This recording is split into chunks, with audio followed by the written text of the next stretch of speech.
Good morning class. तो शुरू करते हैं हम लोग अपना आज का सेशन। हमारे टॉपिक का नाम है बेटा फंडामेंटल राइट्स। आपको बता दें हम लोग कौन सी बुक की स्टडी कर रहे हैं। तो ये है target defence academy NDA general study, ठीक है ना। हम लोगों ने सब्जेक्ट स्टार्ट किया है बेटा पॉलिटी का, और आज चैप्टर नंबर 6 का डिस्कशन करना है हम लोगों को। ये पीवाईक्यूज करवा रहे हैं आप लोगों को, ध्यान से देखिएगा। Question number 1, how many fundamental rights are present in Indian constitution. वो कह रहा है वर्तमान में भारतीय संविधान में कुल कितने मूल अधिकार हैं। तो राइट आंसर क्या है? 6। ठीक है, कितने अधिकार हैं? 6। How many fundamental rights were present in the original constitution. तो ओरिजिनल कॉन्स्टिट्यूशन में कितने थे बेटा? तो आंसर है 7। ठीक है ना, कितने फंडामेंटल राइट्स हैं? 7 थे, 6 हैं। फटाफट देखोगे, 6 फंडामेंटल राइट लिखते जाओगे। कौन कौन से फंडामेंटल राइट है? तो राइट टू इक्वालिटी, मतलब कि समानता का अधिकार। समानता का अधिकार है बेटा आर्टिकल 14 से लेकर 18 तक में। कौन सा अधिकार है? समानता का अधिकार। नंबर 2 पे चलेगा स्वतंत्रता का अधिकार। स्वतंत्रता का अधिकार, राइट टू फ्रीडम। ठीक है, राइट टू फ्रीडम आर्टिकल 19 से लेकर बेटा 22 तक में। ठीक है ना। नंबर 3 पे चलेगा राइट टू अगेंस्ट एक्सप्लॉइटेशन, मतलब कि शोषण के विरुद्ध अधिकार। क्या होगा?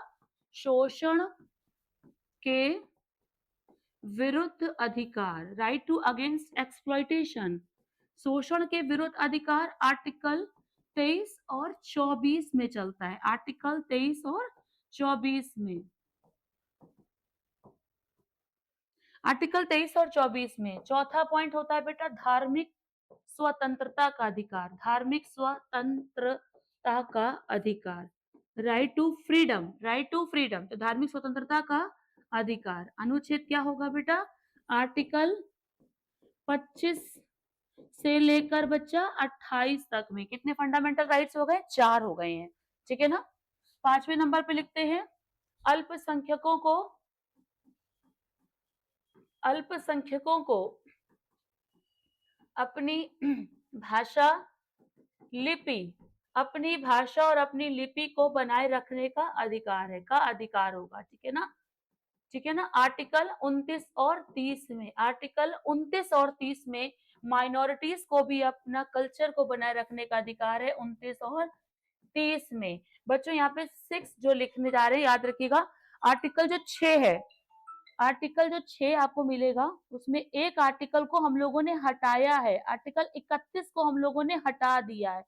ठीक है, आर्टिकल 31 को हम लोगों ने हटा दिया है, तो इसलिए छठे नंबर पे आर्टिकल 31 हट जाएगा। यहां पर चलेगा संवैधानिक, संवैधानिक उपचारों का अधिकार। संवैधानिक उपचारों का अधिकार, संवैधानिक उपचारों का अधिकार किस अनुच्छेद में होगा? तो आर्टिकल 32 में होगा। ठीक है ना। तो क्वेश्चन अगर आपसे पूछता है कि how many fundamental rights at present time, वर्तमान में फंडामेंटल राइट कितने हैं? तो आंसर है 6 फंडामेंटल राइट हैं। कितने हैं? 6। पहले कितने थे? 7 हैं। कौन से आर्टिकल को हटा दिया गया? तो बेटा संपत्ति के अधिकार को हम लोगों ने आर्टिकल 31 से हटाकर आर्टिकल 300A में जोड़ दिया है। नेक्स्ट क्वेश्चन की ओर आगे बढ़ते हैं। बहुत ध्यान से देखिएगा क्या लिखा हुआ है। क्या लिखा है नेक्स्ट क्वेश्चन? हाँ, विच of the following rights were removed from the fundamental right. मैंने अभी आपको थोड़ी देर पहले बताया था आर्टिकल राइट टू प्रॉपर्टी को हटाया गया। बता दें आपको अनुच्छेद 31 में संपत्ति का अधिकार था। अनुच्छेद 31 में संपत्ति का अधिकार था। अनुच्छेद 31 में संपत्ति का अधिकार था जिसे, जिसे यहां से हटाकर, यहां से हटाकर कहा जोड़ दिया गया है? तो जिसे यहां से हटाकर अनुच्छेद यानी आर्टिकल 300 सबसेक्शन का में जोड़ा गया है। ठीक है ना, का में जोड़ा गया है। तो अब जो संपत्ति का अधिकार है, मतलब कि अब तो राइट टू प्रॉपर्टी जो है वो कैसा अधिकार हो गया है? तो आपको बता दें अब राइट टू प्रॉपर्टी जो है वो फंडामेंटल राइट नहीं है बेटा। ठीक है ना। अब जो राइट टू प्रॉपर्टी है वो फंडामेंटल राइट नहीं है, बल्कि कैसा है? विधिक अधिकार है। विधिक अधिकार का मतलब है लीगल राइट। कैसा राइट हो गया है? तो लीगल राइट हो गया ये हमारा, लीगल राइट है ये। ठीक है ना, लीगल राइट है। Next, which of the following provision of the constitution is justiciable in nature. तो बताइएगा इनमें से वो कौन सा आर्टिकल है जिसके लिए आप सुप्रीम कोर्ट या फिर हाई कोर्ट तक भी जा सकते हो। जस्टिएबल मतलब अगर इनको फॉलो नहीं किया जा रहा है तो न्याय मिलेगा आपको। कौन सा आर्टिकल है? तो भाई वो कौन सा है? फंडामेंटल राइट है, फंडामेंटल ड्यूटीज है, डीपीएसपीस है, या फिर नन ऑफ दीज है। तो सही आंसर क्या होगा? Fundamental right. आपको मैंने बताया था थोड़ी देर पहले आर्टिकल 32 में, आर्टिकल 32 में कॉन्स्टिट्यूशनल रेमेडीज है, संवैधानिक उपचारों का अधिकार है, उपचारों का अधिकार है जिसके थ्रू आप सुप्रीम कोर्ट तक, आर्टिकल 32 आपको सुप्रीम कोर्ट आपको गारंटी देता है आपके फंडामेंटल राइट्स की। ठीक है ना, सुप्रीम कोर्ट गारंटी देता है आपके फंडामेंटल राइट्स की। सुप्रीम कोर्ट 5 प्रकार की याचिका, याचिका का मतलब होता है रिट्स, जारी करेगा। ठीक है, सुप्रीम कोर्ट 5 प्रकार की याचिका यानी कि रिट जारी कर सकता है। ठीक है ना, सुप्रीम कोर्ट में 5 प्रकार की रिट जारी की जा सकती हैं। जैसे कि नंबर 1 पे होता है, नंबर 1 पे चलता है बंदी प्रत्यक्षीकरण, इंग्लिश में बोलते हैं इसको हैबियस कॉर्पस, बंदी प्रत्यक्षीकरण। नंबर 2 पे चलता है मैंडामस मतलब कि परमादेश। नंबर 3 पे चलता है उत्प्रेक्षण यानी कि सर्ट्योररी। नंबर 4 पे चलता है प्रतिषेध यानी कि प्रोहिबिशन। और नंबर 5 पे चलता है अधिकार रक्षा यानी कि क्यो वारंटो, क्यो वारंटो। ठीक है ना, आगे बढ़ जाते हैं बेटा। नेक्स्ट देखिएगा, विच ऑफ द फॉलोइंग, शायद मैंने पिछला एक डिस्कस नहीं किया, हाँ, fundamental right is present in which of the following part of the constitution. तो फंडामेंटल राइट किस भाग में है? भाग 3 में है। ठीक है ना, भाग 3 में क्या है? मूल अधिकार। भाग 3 में क्या है बेटा? Fundamental right, fundamental right. भाग 3 में है fundamental right. Next, which of the following part of the Indian constitution is also known as Magna Carta. Magna Carta of the constitution, Magna Carta constitution किसे कहा गया? संविधान का मैग्ना कार्टा किसे कहा गया है? तो आपको बता दें 1215 में बेटा ब्रिटेन के सम्राट थे जॉन। ठीक है ना, 1215 में बेटा इंग्लैंड, इंग्लैंड या फिर ब्रिटेन के जो सम्राट थे, सम्राट का नाम था जॉन। ठीक है ना, याद रखिएगा 1215 में जो ब्रिटेन के सम्राट थे जॉन, उनके द्वारा एक अधिकार पत्र जारी किया था। ठीक है ना, इन्होंने एक अधिकार पत्र, ये एक बेटा लिखित दस्तावेज था, रिटन फॉर्म में एक डॉक्यूमेंट था, लिखित दस्तावेज था। ठीक है ना, तो याद रखिएगा 1215 में इंग्लैंड के जो सम्राट थे जॉन द्वारा एक अधिकार पत्र या लिखित दस्तावेज जारी किया गया था जिसको बोला गया था बेटा मैग्ना कार्टा। ठीक है ना, तो क्या है ये मैग्ना कार्टा? यही है, यही अधिकार पत्र ही तो है फंडामेंटल राइट। तो दुनिया में पहली बार फंडामेंटल राइट की चर्चा कब हुई थी? 1215 में। कहाँ हुई थी? इंग्लैंड में। किसके द्वारा? सम्राट जॉन के द्वारा। कैसे? अधिकार पत्र इन्होंने जो जारी किया था, जो लिखित एक दस्तावेज था। ठीक है ना, उसमें पहली बार फंडामेंटल राइट्स की चर्चा की गई थी। ठीक है ना, इन्होंने कुछ प्रॉमिस किए थे सम्राट जॉन ने कि आप कुछ मूल अधिकारों की रक्षा करेंगे, व्यक्ति के मूल अधिकारों की रक्षा करेंगे, ऐसा इन्होंने लिखित गारंटी दी थी। क्लियर है? Right to property was abolish from which of the following amendment. तो आपको बता दें राइट टू प्रॉपर्टी को फिर से देख लेते हैं, संपत्ति के अधिकार को, संपत्ति के अधिकार को 44वां कॉन्स्टिट्यूशन, 44वां कॉन्स्टिट्यूशन अमेंडमेंट 1978 को, ठीक है ना, 44वां कॉन्स्टिट्यूशन अमेंडमेंट 1978 को, ठीक है, आर्टिकल 31 से हटाकर, आर्टिकल 31 से हटाकर बेटा आर्टिकल 300 सबसेक्शन का में, किसमें? का में जोड़ा गया था। ठीक है ना बेटा, का में जोड़ा गया था। तो पहले ये संपत्ति का अधिकार जो था वो, पहले संपत्ति का अधिकार मूल था, मूल अधिकार था, लेकिन अब ये कैसा हो गया है? अब ये लीगल राइट हो गया, मतलब कि विधिक अधिकार हो चुका है। ठीक है, कैसा अधिकार हो गया है? तो अब ये लीगल राइट हो चुका है, ये एक विधिक अधिकार बन चुका है, ठीक है ना। कौन सा विधिक अधिकार बन चुका है? संपत्ति का अधिकार। चलिए नेक्स्ट आ जाते हैं। Which of the following right is not included in right to equality? Right to equality का मतलब था बेटा समानता का अधिकार। आपको समानता के अधिकार में मिलेगा। कौन कौन से समानता के अधिकार में है वो ध्यान से देखिएगा। इनमें से कौन कौन से अधिकार समानता के अधिकार में है? आर्टिकल 14, 15, 16, 17, 18, ठीक है ना। समानता के अधिकार में 14, 15, 16, 17, 18 मिलेंगे आपको। तो right to life, right to equality before law, ये तो है। Right to equality of opportunity, ये भी है 16 में। And abolition of untouchability, article 17। तो ये मिलेगा बच्चा आपको, ये वाला मिलेगा आपको आर्टिकल 14 में, ये मिलेगा आपको आर्टिकल 15 में, ये मिलेगा आपको आर्टिकल, नहीं ये वाला आपको मिलेगा आर्टिकल 16 में, और ये वाला मिलेगा आर्टिकल 17 में, ठीक है ना। तो ये वाला किसमें मिल रहा है? आर्टिकल 16 में। तो फिर कौन सा नहीं है? राइट टू लाइफ, ये क्योंकि मिलेगा आपको अनुच्छेद 21 में, ठीक है ना। और ये किसकी बात कर रहे हैं? ये बात कर रहे हैं बेटा right to equality. Right to equality बेटा आर्टिकल 14 से लेकर आर्टिकल 18 तक में है। तो आर्टिकल 21 में राइट टू लाइफ है। अगर आर्टिकल 21 में राइट टू लाइफ है तो इसका मतलब इसमें तो नहीं होगा। क्लियर है? आगे बढ़ जाते हैं, आगे बढ़ जाते हैं। Right to equality expand from, अभी मैंने आपको बताया था अनुच्छेद 14 से 28 तक में समानता की बात की जा रही है, ठीक है ना। आर्टिकल 14 से लेकर आर्टिकल 18 तक में समानता की बात की जाएगी। जैसे कि अनुच्छेद 14 कहेगा एवरीवन इक्वल बिफोर लॉ, कानून की नजर में सब बराबर है। कानून की नजर में सभी बराबर है, आर्टिकल 14 कह रहा है। आर्टिकल 15 कहता है कि राज्य, राज्य जो है वो किसी भी व्यक्ति से धर्म, जाति, लिंग और बेटा जन्म स्थान के आधार पर डिस्क्रिमिनेशन मतलब कि भेदभाव नहीं करेगा।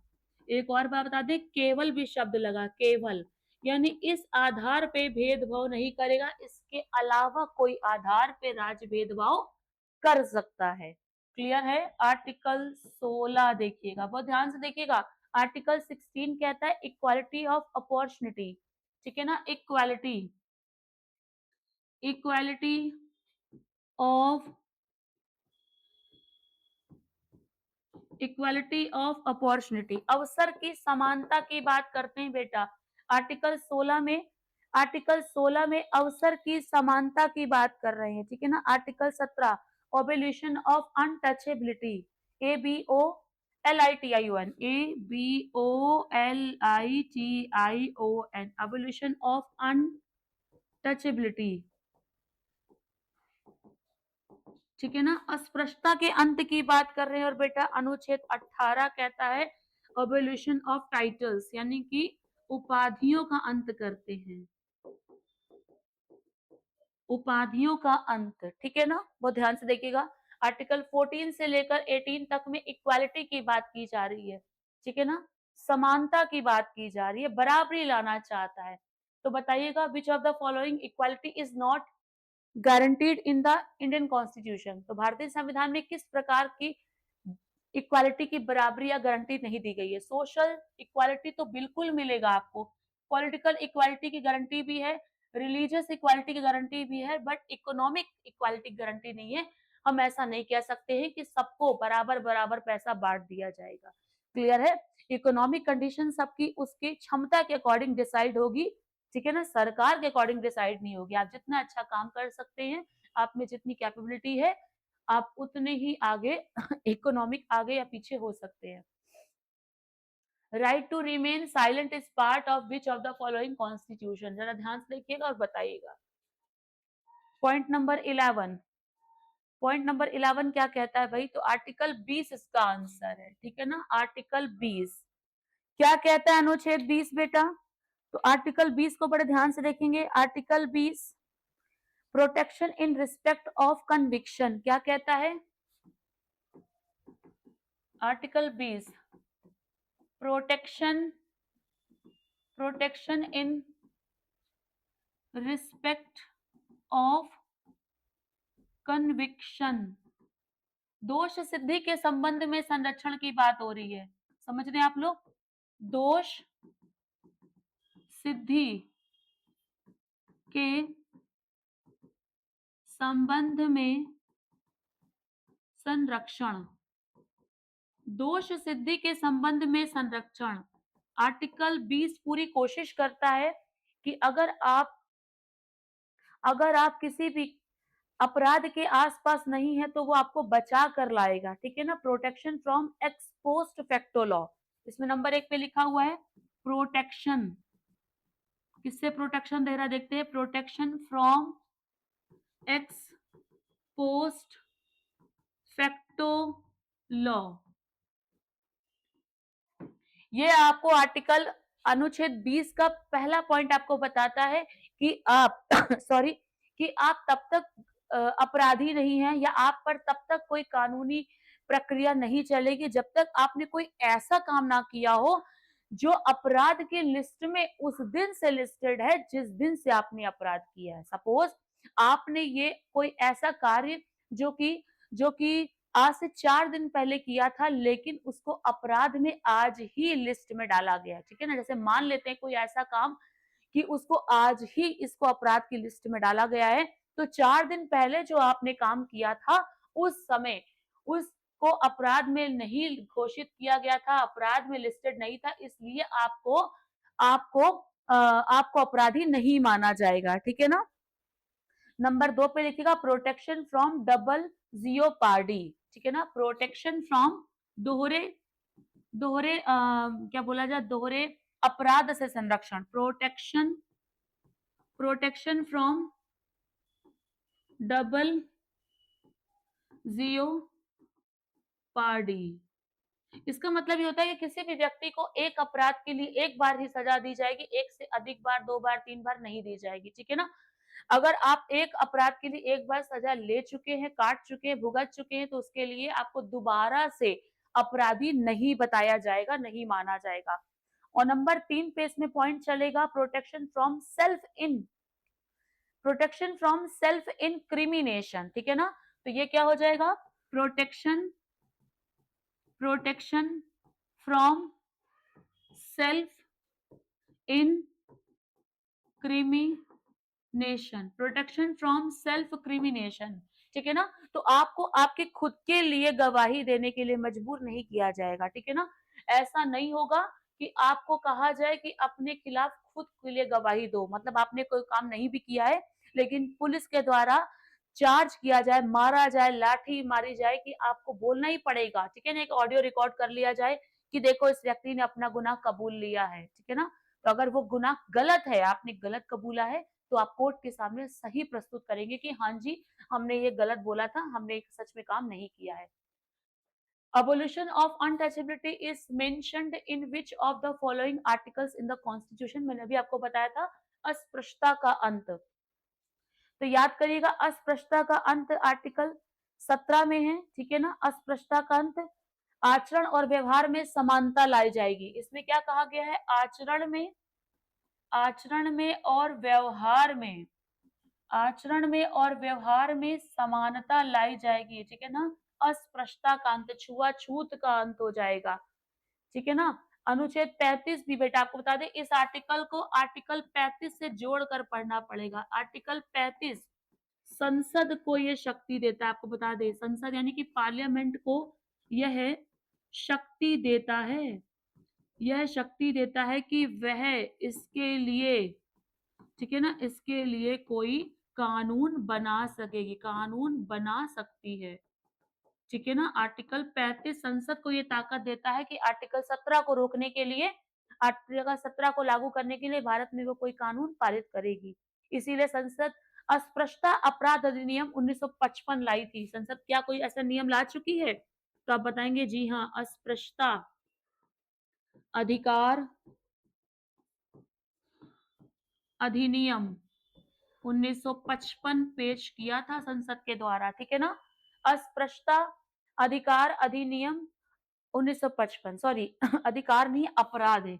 अस्पृश्यता अपराध अधिनियम 1955 संसद ऐसे कानून समय समय पर पारित करती रहती है। क्या है इस अपराध के अंतर्गत? अगर आपके ऊपर ये अपराध लग गया तो 500 रुपए का जुर्माना या फिर 6 महीने की जेल या दोनों भी हो सकता है। ठीक है ना? 500 रुपए का 500 रुपए का जुर्माना है, 6 माह की जेल है या फिर दोनों भी हो सकता है। ठीक है ना? चलिए आगे बढ़ जाते हैं बेटा।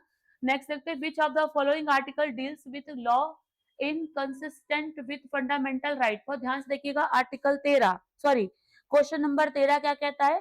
तो भाई वो कौन सा आर्टिकल है जो आपको संविधान में मूल अधिकारों की गारंटी देता है? वो कहता है कि मूल अधिकार जो है वो कभी भी हटाए नहीं जाएंगे। मूल अधिकार किसी भी तरीके से मोल्ड हो जाए, चेंज हो जाए, कम हो जाए, ज्यादा हो जाए, लेकिन व्यक्ति की गरिमा की रक्षा करते रहेंगे, तो वो आर्टिकल 13 ही है। Equality of opportunity, equality of opportunity employment के क्षेत्र में बता रहे हैं, अवसर की समानता देगा वो। ठीक है ना? अवसर की समानता की चर्चा की जाएगी आर्टिकल 16 में। नेक्स्ट आते हैं आर्टिकल 15 प्रोहिबिशन क्या कहता है? सॉरी क्वेश्चन नंबर 15 है कि article 15 prohibit discrimination on the basis of the following criteria. Race हाँ है, सेक्स के बेस पे भी आपसे भेदभाव नहीं करेगा, रिलीजन के बेस पर भी आपसे भेदभाव नहीं करेगा। तो ये सारे ही क्वेश्चन सही है। ठीक है ना? क्वेश्चन नंबर 16 को देखते हैं क्या कहता है? 10% reservation of economically weaker section is given by 113वां संविधान संशोधन। ठीक है ना? चलिए आपको बता दें बेटा 1979 को 1979 को एक बीपी मंडल कमीशन आया था। रिजर्वेशन की चर्चा हो रही है ना, इसलिए हम बात कर रहे हैं। बीपी मंडल कमीशन आया था। इस कमीशन ने कहा था कि भारत में ओबीसी की संख्या 51% है, इसलिए ओबीसी को लगभग लगभग 27% का आरक्षण दे दिया जाए। 27% का आरक्षण किसको दे दिया जाए? ओबीसी को, रिजर्वेशन। ठीक है ना? 15% का आरक्षण दे दिया जाए, 15% का आरक्षण दे दिया जाए एससी को शेड्यूल कास्ट को 15% का आरक्षण मिल जाना चाहिए सरकारी नौकरियों में और 7.5% का आरक्षण मिलना चाहिए एसटी को। तो आरक्षण की बात करें तो 49 पॉइंट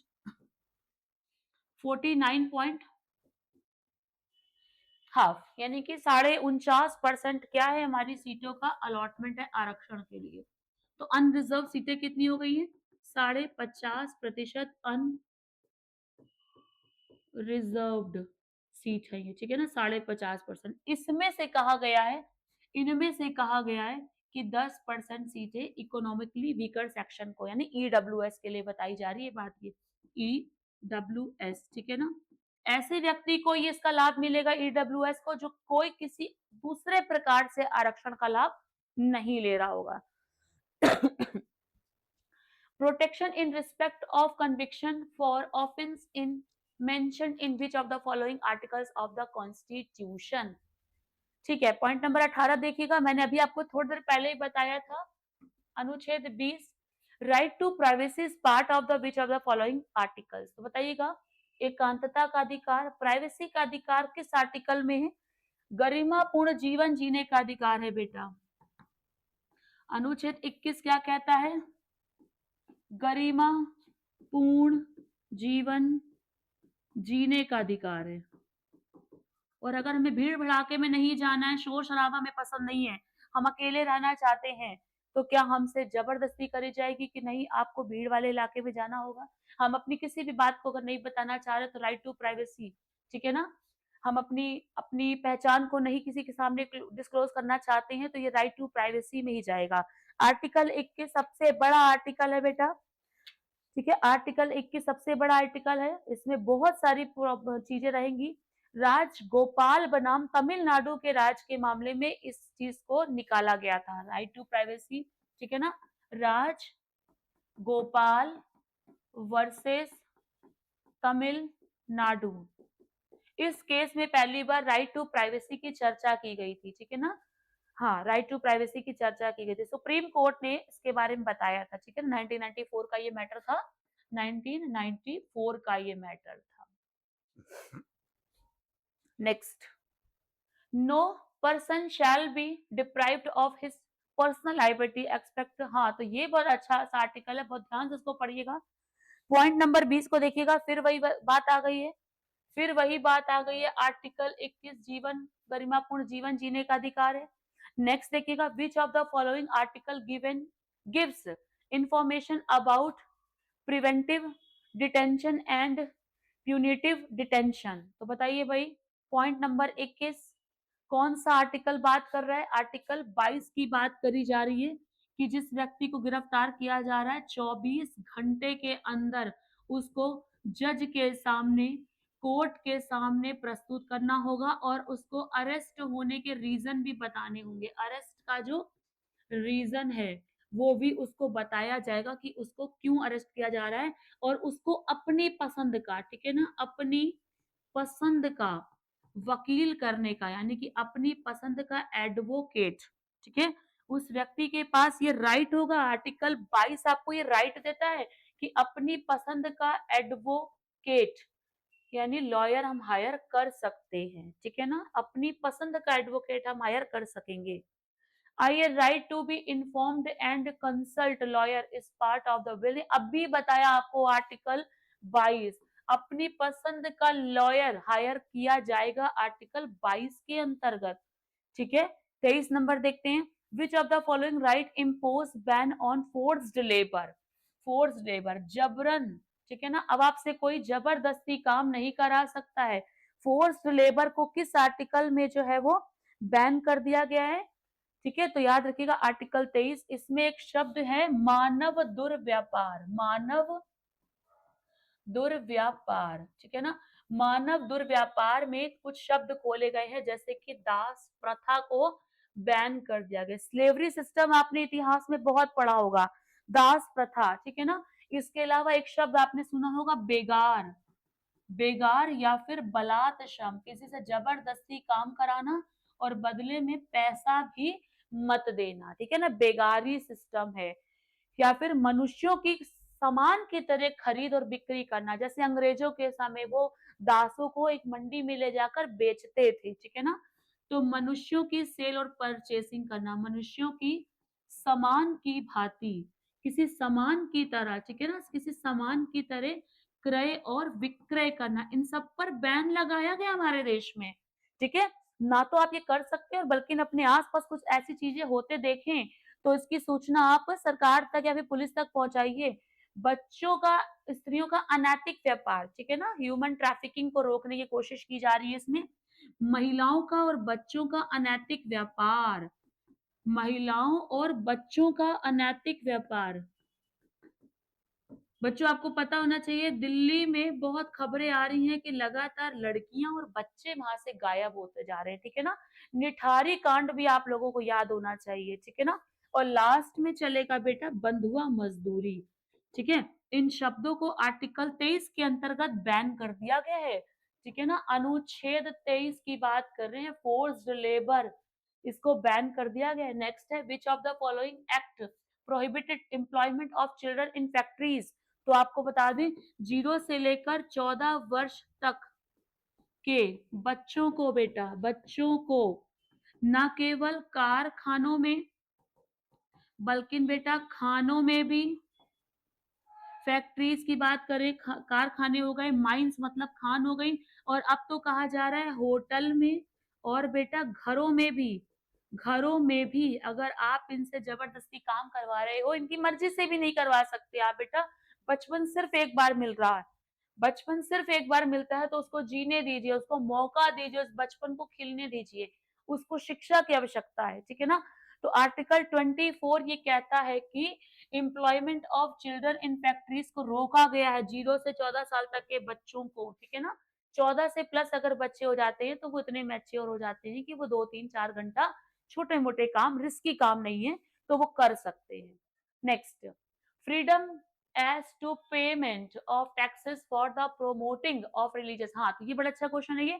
किसी रिलीजियन को, किसी धर्म को प्रमोट करने के लिए अगर आप कुछ पैसा डोनेट करते हो उसके लिए पैसा खर्च करते हो, तो सरकार कह रही है कि अच्छे काम के लिए अगर आप पैसा खर्च करते हो तो हम आपका भी सपोर्ट करेंगे, हम उसमें आपसे किसी भी प्रकार का टैक्स नहीं लेते हैं, ठीक है ना। सरकार ऐसे पैसे को टैक्स फ्री घोषित करती है आर्टिकल 27 में, ठीक है। नेक्स्ट अगला क्वेश्चन 27 नंबर देखिएगा, क्या कहता है, विच of the following right mention protection of script and culture. तो बेटा अपनी भाषा को बनाए रखने का अधिकार आपको कहाँ पे मिल रहा है, तो आर्टिकल 28 में मिल रहा है, ठीक है ना। क्वेश्चन नंबर 27 का आंसर क्या होगा, आर्टिकल 28 में। नेक्स्ट देखते हैं, नेक्स्ट क्वेश्चन देखते हैं बच्चा हम लोग, 86th amendment added which of the following fundamental rights. तो बच्चों आपको बता दें 86वां 86वां कॉन्स्टिट्यूशन अमेंडमेंट 2002, इससे क्या करा गया था बेटा, 6 से 14 साल तक के बच्चों को, ठीक है ना, 6 से 14 साल तक के बच्चों को फ्री एजुकेशनल राइट दिए जा रहे हैं, ठीक है ना, फ्री एजुकेशनल राइट दिए जा रहे हैं। जहां तक मुझे याद आ रहा है मोहिनी जैन कमेटी के रिकमेंडेशन पर ऐसा किया गया था, इसको एक बार क्रॉस चेक करिएगा, ठीक है ना, शायद ये मोहिनी जैन कमेटी की सिफारिश पर ऐसा किया गया था, ठीक है बेटा। और आपको बता दें जब ये चेंजेस कर दिए गए थे तो उसको 3 जगह लिखा गया था, एक लिखा गया था फंडामेंटल राइट में, फंडामेंटल राइट में आर्टिकल 21 में ए जोड़कर ऐसा किया गया था। दूसरा किया गया था डीपीएसपी में भी 6 से 14 साल तक के बच्चों को फ्री एजुकेशन राइट है, अनुच्छेद 45 में किया गया था। और तीसरा किया गया था बेटा फंडामेंटल ड्यूटीज में, ठीक है ना, अनुच्छेद 51 में, अनुच्छेद 51 में 11वां मौलिक कर्तव्य जोड़ा गया था, ठीक है ना, 2002 को 11वां मौलिक कर्तव्य जोड़ा गया था, 6 से 14 साल तक के बच्चों को फ्री शिक्षा का अधिकार, निशुल्क शिक्षा का अधिकार दिया गया है, ठीक है। तो हमारे पास इतने ही क्वेश्चन है, ठीक है बच्चों, तो आज के लिए इतना काफी है, मिलते हैं अगली क्लास में, ठीक है ना। आज हम लोगों ने फंडामेंटल राइट कंप्लीट कर लिया है, तो फिर से देख लीजिएगा, फंडामेंटल राइट, फंडामेंटल राइट से पहला क्वेश्चन ये है कि किस भाग में है, तो भाग याद रखिएगा पार्ट 3 में है। फंडामेंटल राइट किस आर्टिकल में है, तो आर्टिकल 12 से 35 तक में है। फंडामेंटल राइट कितने हैं, तो पहले 7 थे, अभी 6 हैं, ठीक है ना। फंडामेंटल राइट पहली बार किसने दिए थे, तो 1215 में ब्रिटेन, सम्राट का नाम था बेटा याद रखिएगा, सम्राट का नाम था जॉन, जिन्होंने मैग्ना कार्टा, ठीक है ना, उस लिखित दस्तावेज का नाम था मैग्ना कार्टा, जिसके माध्यम से फंडामेंटल राइट को डिस्क्राइब किया था, ठीक है ना। फंडामेंटल राइट को कहां से फोर्सफुली लागू कराया जा सकता है, तो आपको बता दें सुप्रीम कोर्ट में आर्टिकल 32 के द्वारा। आर्टिकल 32 में कितने प्रकार की याचिका है, रिट्स हैं, याचिका अनुच्छेद 32 में कितनी है, तो आपको बता दें 5 प्रकार की याचिका है, ठीक है ना। आर्टिकल 32 को फिर से देखो, आर्टिकल 32 को किसने संविधान की आत्मा कहा है बेटा, तो डॉक्टर B.R. अम्बेडकर जी ने इसे संविधान की आत्मा कहा है, ठीक है ना, किसको, आर्टिकल 32 को, क्लियर है। और एक क्वेश्चन और ऐड करते हैं आर्टिकल 32 को, ठीक है। और फंडामेंटल राइट की गारंटी कौन सा आर्टिकल देता है, कि राज्य ऐसा कोई भी काम नहीं करेगी, ठीक है ना, तो फंडामेंटल राइट की याद रखिएगा, फंडामेंटल राइट की गारंटी कौन देता है, कि राज्य ऐसा कोई भी काम नहीं करेगी जो आपके फंडामेंटल राइट को कम करता हो या समाप्त करता हो। अगर राज्य ऐसा कोई कानून पारित करती है तो वो कानून शून्य हो जाएगा, वो कानून वहीं से रुक जाएगा, ठीक है ना। आपके फंडामेंटल राइट सबसे ऊपर है, कौन सा आर्टिकल गारंटी दे रहा है, तो आर्टिकल 13 इसकी गारंटी दे रहा है, ठीक है ना। फंडामेंटल राइट का कॉन्सेप्ट हमने कहां से लिया है, तो आंसर है फ्रॉम यूएसए, हमने इंग्लैंड से नहीं लिया है। इंग्लैंड में पहली बार फंडामेंटल राइट्स की चर्चा की गई थी, हमने कहां से लिया है, तो उसको हमने अमेरिकन संविधान से लिया है, जहां पर इसको बिल ऑफ राइट्स कहते हैं, ठीक है ना, वहां पर इसको क्या कहते हैं, बिल ऑफ राइट कहते हैं, हमने इसको कहा है फंडामेंटल राइट। चलिए, तो बच्चों आज के लिए इतना काफी है। नेक्स्ट क्लास में हम लोग नेक्स्ट चैप्टर की ओर चलेंगे। आज हमने चैप्टर 6 कंप्लीट किया है, हमारा चैप्टर नंबर 7 चलेगा, डीपीएसपी यानी कि राज्य के नीति निर्देशक तत्व। ठीक है ना, तो बच्चों आज के लिए इतना काफी है। जय हिंद क्लास।